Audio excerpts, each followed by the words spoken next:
Hello there, my name is Peter. Welcome to our YouTube channel. Have you ever tried to order a logo and you found that the price for the logo ranges from $5 all the way to thousands of dollars? Have you ever wondered why that is the case? In this video, we're going to look at the reasons for the price differences when it comes to the logo designs, and we'll explore the reasoning behind that and really how much you should be paying for a logo design. This is my agency, Logopipe. It's an offshoot of my company. We develop websites, do graphic design work, and we also do logo designs.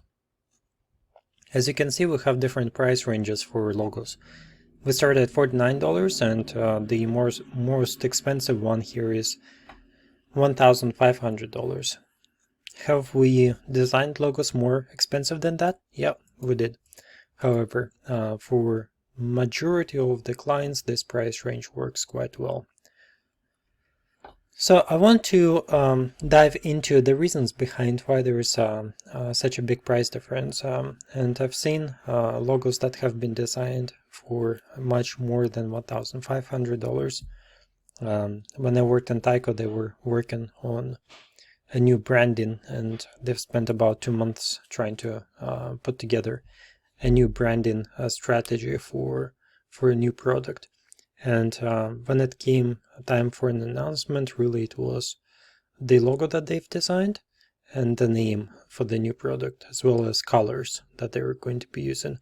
So in essence, it's a logo design. And there were several people working on that project, and it took them about 2 months to accomplish that. So roughly, I would say that they've spent probably in the range of about $10,000-$20,000 for that logo design. And yeah, it can be very expensive.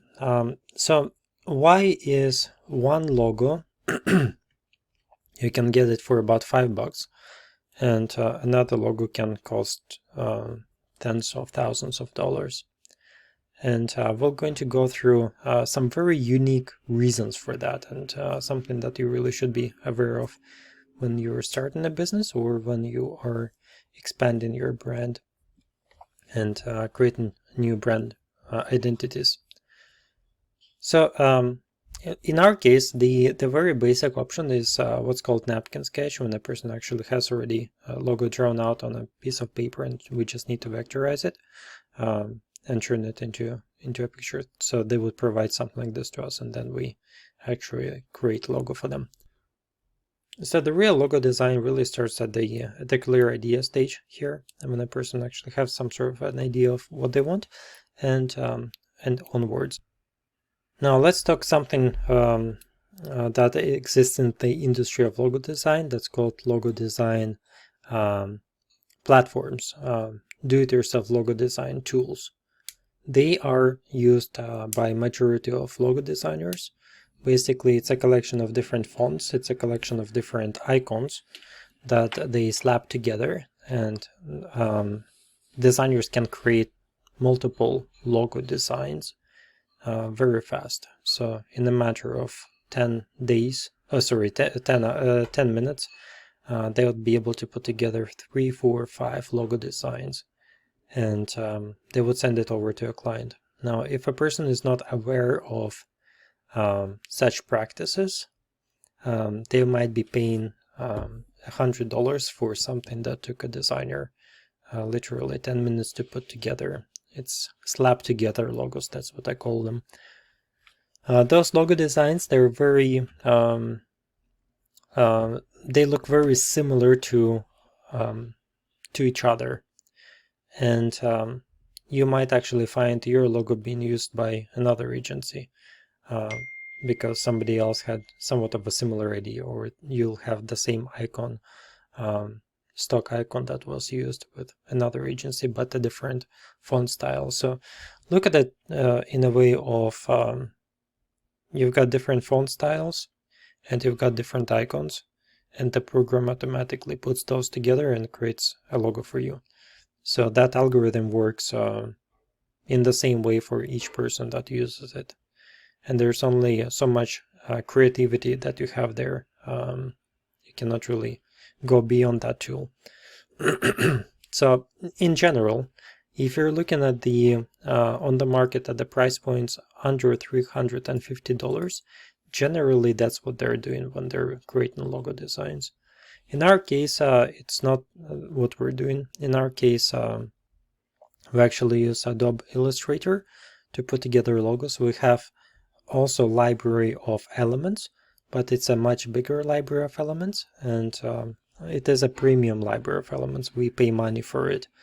So there isn't that of a big of a chance that the icons will be used from one agency to another. And we have a much larger selection of different fonts than the logo design tools that are available on the market free of charge. So that's pretty much how we design logos that are under $350. This would be these two price points. $350 is where we actually create unique designs. We create unique shapes and forms, and sometimes it's not the actual font, but it's a kind of created font that we would create ourselves specifically for that logo. We will be modifying styles of letters, things like that. So that's a bit more on the complex side of things, whereas these two are more of a generic templated type of designs, and the price reflects it. So if you really need something unique, my recommendation is to start with $350 and onwards. When it comes to other agencies, the way that we operate now, but generally speaking, even at $350 to about $1,000 on the market, you might still get the slap together logo. Depends on the design agency. Sometimes they charge a lot, but they don't really spend their time to actually create logos of high quality. And finally, we have the true custom logo design. And this is where I want to really focus on, because how do you know that the logo hasn't been just thrown together by the logo designer, design utility? The real difference is that a truly good logo designer will actually draw it out on you on a piece of paper. So this is when you know that there has been creative potential, there has been creativity that went into the logo design, and there has been some sort of brainstorming to actually put a high quality logo that is beyond the templated elements and template use. Can you still get designers that will create a hand-drawn sketch of a slap together logo and then pretend that it was a hand created? Yes, definitely. That can be the case, but generally speaking, if it's a reputable company and you're spending over $1,000 on a logo, you should be expecting some sort of creative work when it comes to actually hand drawing things and then transferring it to the design selection. And then once the client is happy with specific design style, then it gets transferred to an actual branding style. So watch out for this. If you're paying over $1,000 and you're not getting the hand sketches, chances are that you might be getting a $99 logo, and an agency might be pretending that they're actually putting a lot of effort into it. Because here's the thing, for a drawer, somebody who can create logos by hand, it doesn't really take them that much time to create different versions.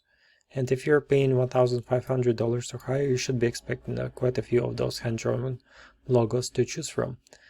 And then this section, if they are actually created from the sketches, it actually takes quite some time to actually draw all of the lines out and to make sure that there is a good transition of colors. So for a design agency to go through this detailed process at $350 mark, they would be losing money. So just keep that in mind. They would be losing money if they would go through this process at $350. That would take too much time.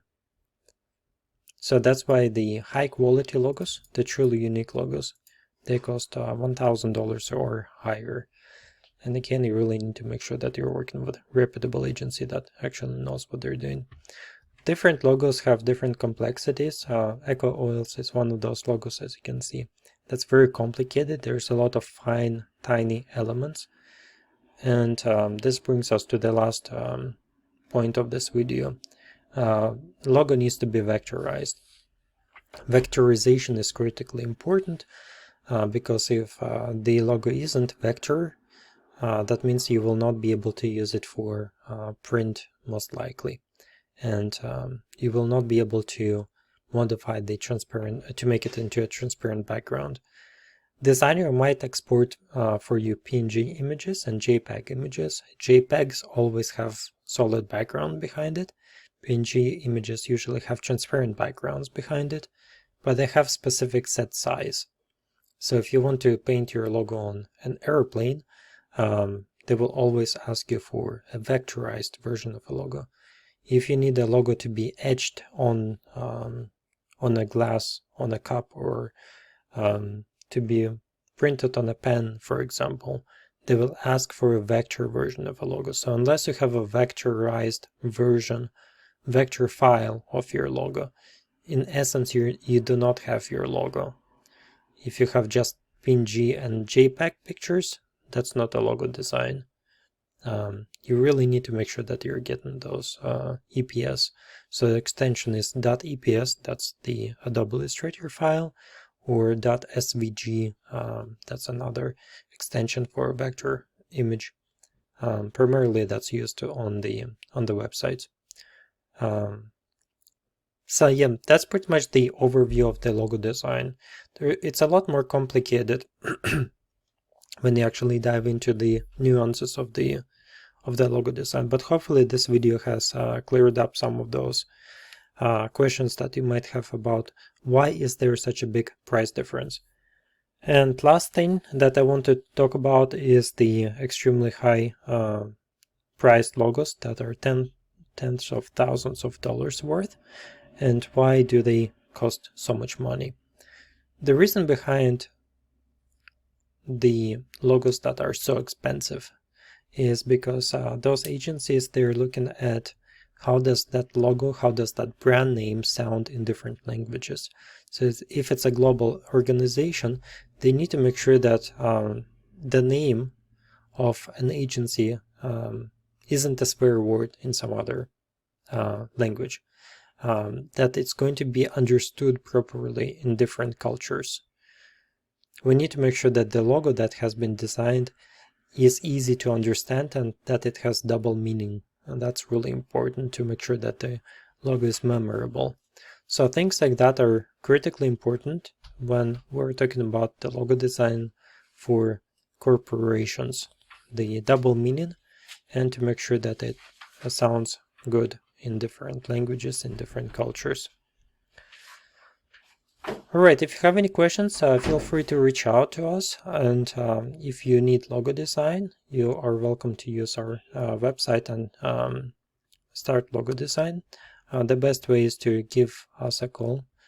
This number is a direct contact number for me, so you're welcome to chat with me. And unless you can have a direct conversation with the designer or the agency owner, I would avoid those agencies because you'll have so much trouble with the communication and to be able to relay what you actually want. Dealing with contact forms in logo design is definitely not a good idea. So make sure that you actually are able to reach that designer or the business owner on the phone, and that they are responsive, and that they pick up the phone and actually talk to you in person and spend good amount of time discussing your ideas and really diving into your business to understand what is the nature of your business and why do you need a specific logo, what type of colors you use, and all of that is really, really important. Alright, thanks for watching. If you have any questions, feel free to reach out to us, and please share this video with other business owners, because it's a very densely packed video with a lot of really important information. And by sharing this video, you will help your fellow business owners, friends, family members, to make sure that they're not ripped off by a logo designer, and that they're actually getting the high quality logo design that they paid their money for, and that they're getting the correct files that they need to get once they finish the logo design. One thing that I've made a small mistake here is that there's one more logo design file type that you might be receiving from a designer. It's .pdf.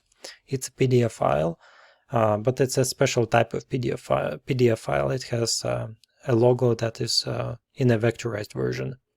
So if you're getting a PDF file from a logo designer, that might be valid, but you need a second opinion from another graphic designer to check that PDF file to make sure that the logo that's in there is actually a vectorized version, and not just a PDF file with a JPEG inside of it.